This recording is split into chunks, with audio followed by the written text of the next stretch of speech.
My name's Justine, and I speak in a monotone voice. But that's not all. I also speak too fast, I speak over people. The words in my brain aren't always the same as the ones that come tumbling out of my mouth.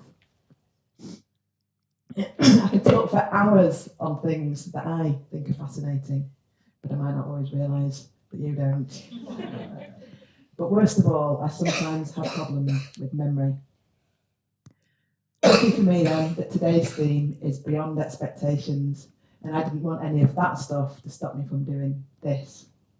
This is why one of you should have found a copy of my presentation on your seat when you came in this morning. Could the lucky winner wave it in the air? Oh, thank you. So I was wondering if you could help me out. If at any point in the presentation I do this, for like longer than about 8 seconds, if you could feed me the next line and we could crack on, that'd be great. Picture the scene. I'm 9 years old and I'm standing in my grandfather's kitchen. He's just put some bread under the grill, and as he leaves the room, he leaves me with one simple instruction. Watch the toast. Several minutes later, perhaps alerted by the smell of burning toast, quite possibly it was the sight of the black smoke creeping under the kitchen door, or maybe it was the deafening ring of the fire alarm, he comes back into the kitchen, and through the smoke he can just about still make me out, still standing dutifully by the grill, watching the toast. Why can't people just say what they mean? Still, I suppose it could have been worse. Could have asked me to keep an eye on it. I have a lifetime of stories where I got stuff wrong because I couldn't quite imagine the mind of somebody else. Stories that sometimes made me wonder if I'd been born on the wrong planet, a planet full of hidden and illogical rules and no textbook to navigate them, a planet that sometimes left me feeling broken. As many of us do, I suppose, I developed a survival strategy for dealing with my broken pieces and shameful stories. I hid them, and I dedicated my life to peddling frantically behind the secret curtain, holding my breath, terrified that at any moment someone might peer behind that curtain and notice just how many broken pieces there actually were. There were times when I couldn't mentally hold up that curtain any longer, and this would happen. Meltdown. It was after I was coming out of a particularly dark period, one of the closest I've ever been to not being here anymore, that I made a commitment to my family and my friends and myself to find out once and for all why this kept happening. And so I resolved to tip out all my broken pieces onto the floor, and I made a pledge to get curious. Over several years, I got curious about myself, and especially the bits that I didn't like. I became more open with other people about how I experienced the world, and that's how I came across a CBT therapist called Sarah. Now, it was Sarah who suggested that I might be autistic, and she offered to refer me for a diagnosis. I know my mum very kindly offered to pay for it. Thanks, Mum. This is how, aged 45 3/4, I received the diagnosis of Autism Spectrum Disorder, or Aspergers. And for the first time in 45 years, I felt that finally someone had slipped me the right textbook underneath the curtain, put a hand on my shoulder and whispered, "It's all right, love, you can stop peddling now." Getting a diagnosis, a name, a label, was critical to helping me get curious about myself. That's because if you've got a name for something, then you can Google it. And if you can Google it, you can find a book about it. And if you can find a book about it, then you can find a new language. And my new language was the language of science.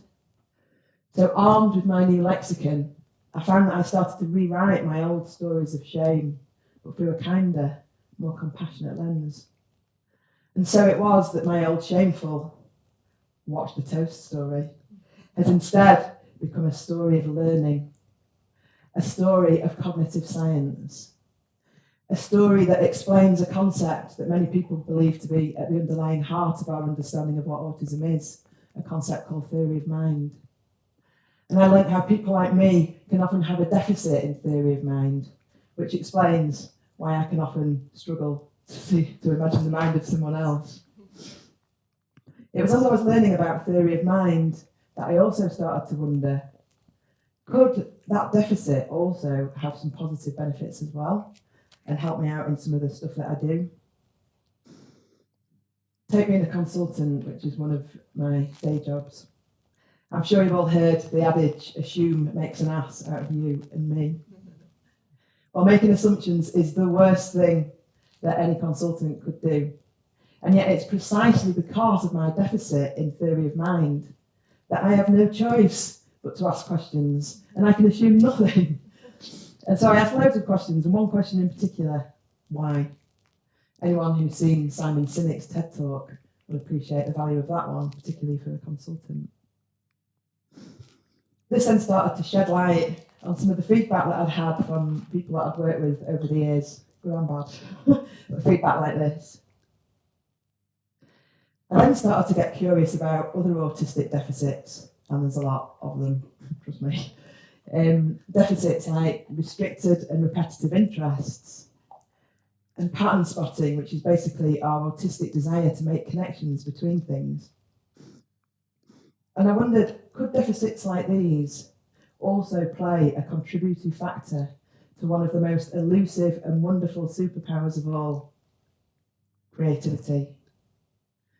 That little touch of indefinable magic. Here's an example. So a few years ago, I was given a brief from South Yorkshire Housing to come up with a name and a campaign for a new residential development in an area in Sheffield called Kelham Island.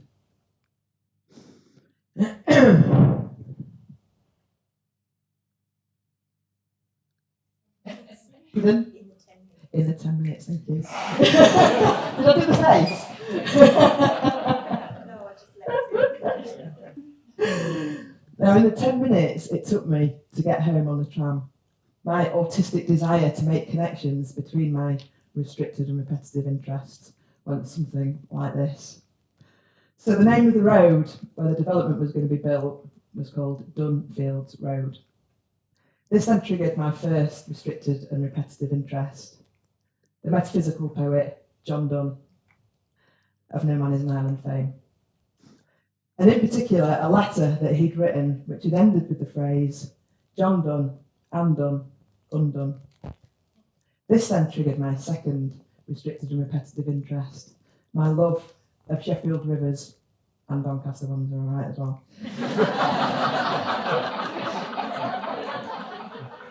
And in particular, one river in particular, the River Don, or the River Dun, as I learned it was called in Celtic times. This then triggered my all-time favourite restricted and repetitive interest, real ale. And in particular, the floodlines that are painted on the side of the Fat Cat pub, which reflect the water levels when the River Dun broke its banks in the Great Sheffield Flood of 1864. Now, before I'd even got off the tram, I knew that we'd call it Dunworks. And that around the building, as the site progressed, we could have not done, nearly done, all done. And we could play out that message across a whole range of campaign items like mugs for tenants when people moved in, that again would reflect the floodlines on the side of the Fat Cat pub. I think we did suggest toilet roll as well, didn't we? For the dummy, obviously. But they rejected that, proving, if nothing else, that no woman is a Kelham Island.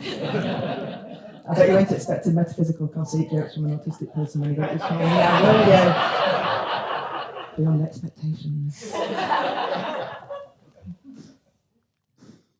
During the process of getting curious, something really interesting happened.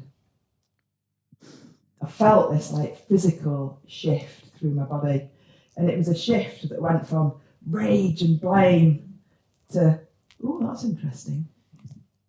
And it was somewhere in the midst of that shift that I found I'd managed to create just enough of a gap to let in the tiniest amount of self-compassion, which was then moving me towards a place of healing. And I wondered, was there any science behind this physical feeling that I was experiencing? And this is how I learned that I'd spent a big chunk of my life in fight or flight mode, or amygdala hijack, as I learned it was called. Now, when we're in an amygdala hijack, it cuts off access to the whole of our prefrontal cortex, which is basically our learning and thinking brain. And yet I knew that if ever I had any chance of creating enough of a gap to let in the light of self-compassion and move me towards a place of healing, it was the learning and thinking brain that I needed to be accessing. Turns out, I'm not the first person to have had this amazing idea. Any cognitive behavioural therapist in the room will know this. In 400 BC, the Buddha knew it. Come to think of it, so did Socrates around the same time. In fact, every generation, every culture seems to relearn the healing benefits of curiosity. So with all that in mind, you think surely we'd have got the memo by now, right? This is a picture of me and Stan outside our local pub. Well, at least it was our local pub, until 2 pints into a friendly chat with the lovely owner turned to the topic of Brexit, and then US politics, and then bang, there I was back in full fight mode.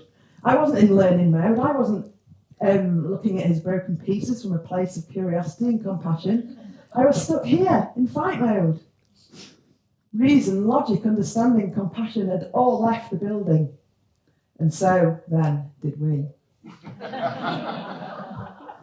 Now, whatever your views are on Brexit or US politics or Brazil, or take your pick of virtually anywhere in the world at the moment, there's one thing I think we can all surely agree on, and that is that our world has fractured, and that all of our broken pieces are out on display right now for the whole world to see.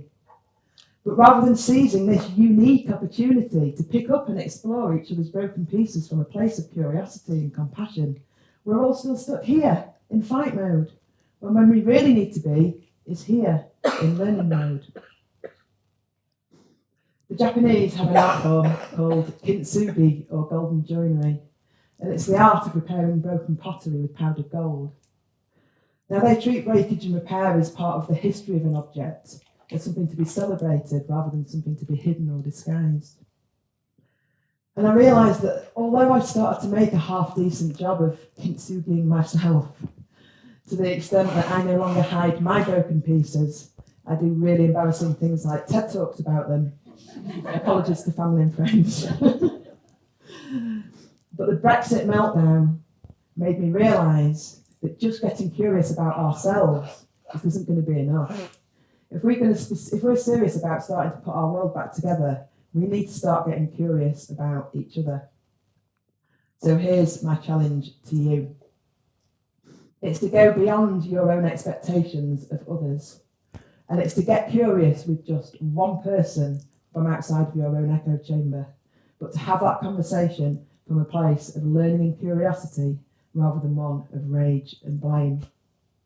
Could reframing that conversation in such a way let in just enough of a gap to let in the light of compassion and move us all towards a place of healing? And when we've had our conversations, let's not paper over the cracks and pretend it never happened, because that's exactly what got us into this mess in the first place. Instead, let's use the process of healing to show the best of ourselves.